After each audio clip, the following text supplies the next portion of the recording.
I don't really know you, so I don't know where how far we can go.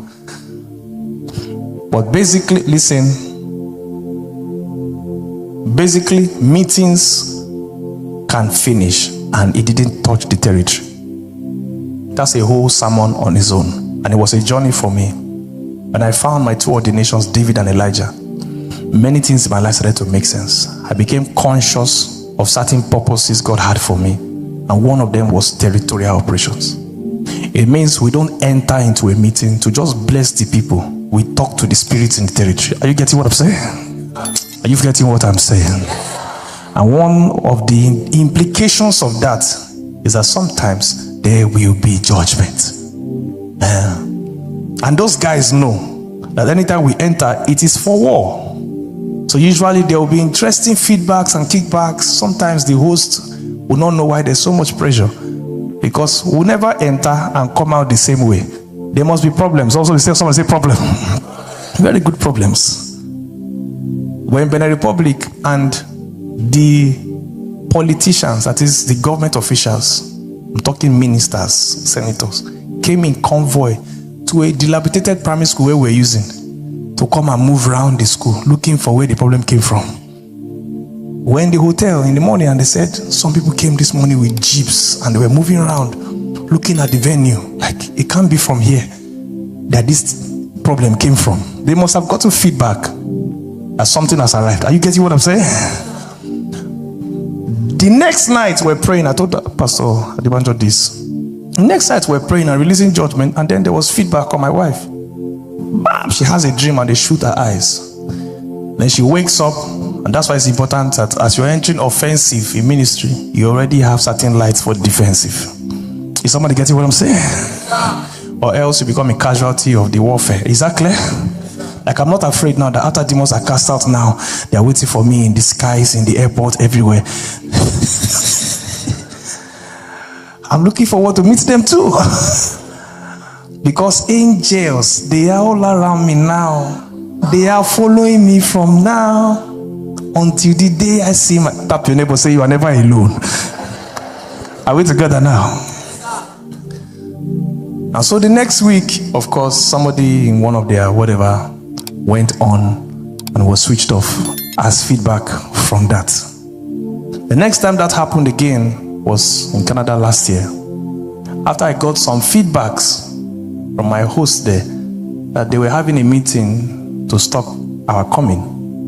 When the retreat finally held, because they actually launched an attack that would have taken me out, but God is faithful. And so when I went this time around, I'm going to explain what I was saying earlier now. I intentionally prepared, like I've never prepared before, for judgment. Someone say judgment. Why is this important? Anytime Satan strikes, there must be a feedback. He needs to get a what? Feedback, so that they never try it again. This subject of power will also get you ready to send certain feedbacks when necessary.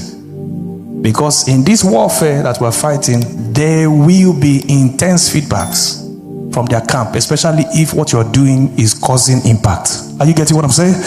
What I'm saying will not make sense if you're not on the offensive.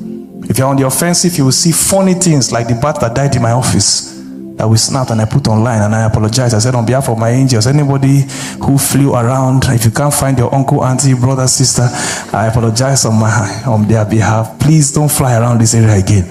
This thing I'm saying will sound like Nollywood film until you enter the offensive. And those in deliverance ministry are constantly on what? Offensive. Cut long story short, the second day of that retreat, one of these Indian Sikhs, their temple was down the road, came to the church during the break time, opened the door to look around.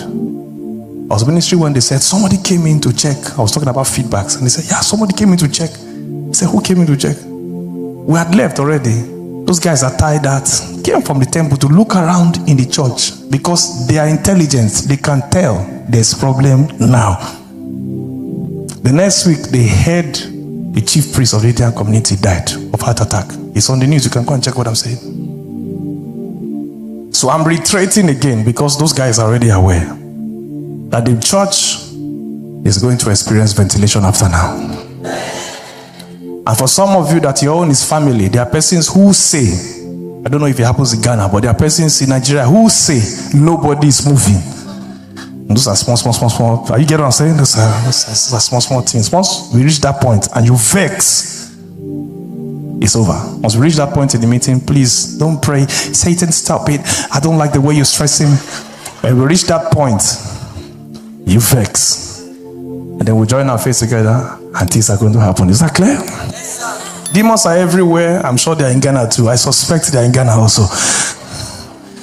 Because I saw them in Plymouth, I saw them in Houston, I saw them in different places. And I'm very sure the way you are close to Nigeria, some must have entered into this place. Hallelujah to Jesus. On a lighter note, but when we get to that point, I want you to be as aggressive as possible so we can get this job done very quickly. Is that right? Whatever the issue is, just relax. God is going to sort you out today.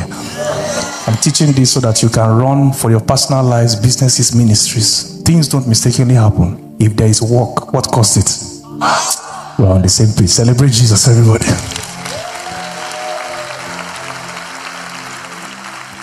This is so that you will not be shocked.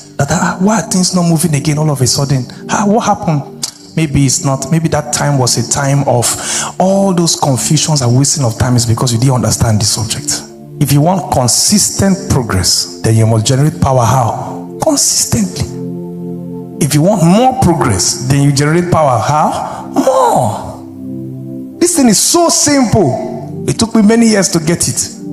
And it's still taking believers so many years. You're wondering why they called you and promised you, and the day they were to deliver, they said, we are sorry. They keep saying they are sorry, they are sorry, they are sorry. And you too are sorry. When will you be tired of the nonsense? Is somebody getting what I'm saying? How do you explain somebody applying over 500 times for job, comes generate power, and then gets 2 offers, and then begins to work? Is that a mistake? Just a coincidence? It's power. So it must touch, number 1, your will. Number 2, it must touch your what? Your emotions. It doesn't have to, all right? I should clarify that. All right? So you don't feel as if because I didn't cry, God didn't touch me. Because I didn't, you get what I'm saying? Yeah, but that's also a legit way of affirming that the move of God is going on. You can just find yourself as you're praying, laughing and crying at the same time. You find yourself feeling so much sadness. It's a burden. It feels like sorrow. Some people mistake it for depression. You can't understand why there's this weight on you. And until you execute the burden, it doesn't lift. It's the power of God exerting itself on your what? On your emotions. He that sits in heaven what? Laughs. So God took a laugh. He can find things really funny. Yeah. Is it clear?